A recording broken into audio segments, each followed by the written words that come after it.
Let's have this first item. I will read the item to you, and I will expect you to type your answer in the comment section. Number 1, he blank do or does the chores around the house. Type your answers, please. And this, or for this number, the correct answer is does. When we speak of the word does, we're looking at the relationship between the subject and the verb in this sentence. And in the licensure and in the test that you're going to take, make sure that all the subjects and the verbs must agree with one another in number. This is the most common, the SV agreement is the most common type of test when we're dealing with English. So your ability to be able to identify the subject is crucial. And here the subject is easy. You can identify it, right? He. So the word does. Let's go through this first. If the subject is singular, like the subject he, then its verb must also be singular. There are other examples that I will give in a little while.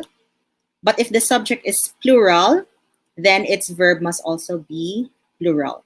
Majority of the items for English will revolve around the subject-verb agreement. And there are easy copies. You can easily search the rules on the internet. Make sure that you're familiar with them. Tonight, we're going through a few of them, and tomorrow we will finish the other half.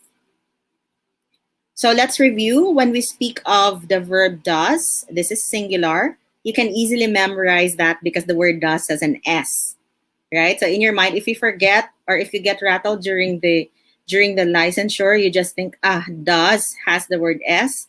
Therefore, I can easily connect it to a singular subject. The word do is for plural. As in the examples, he does the chores.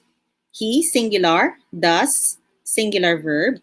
She does her homework. She is also a singular pronoun. That's why we're also using does. And the next one, it is a singular pronoun as well. It does the job. So these three, he, she, and it, are all singular. Let's have the plural ones.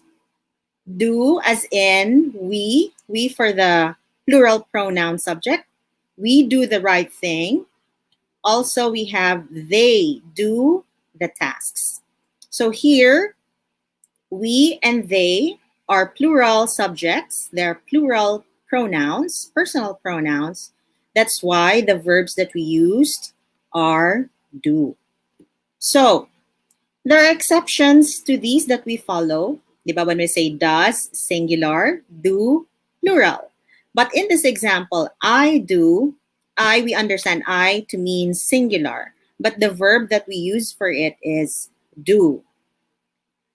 Another example, if you're the teacher and you're pointing to the student or you're assigning something to the student, when you tell the student, you do the job, the subject do, the pronoun do here refers only to one person. Therefore, it is singular, but we use the word do. So this is an exception, right? So it is singular. You're referring to one person, but you're using the verb do.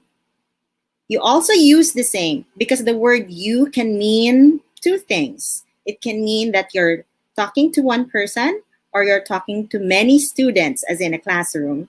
Like when you tell your students, you do the job. In that case, then you're dealing with everyone in the classroom or a certain group or groups of students. So the word you here may mean singular or plural, and the word you does not usually follow the rules that we have for singular and plural. Okay, so you have to take note of them specifically.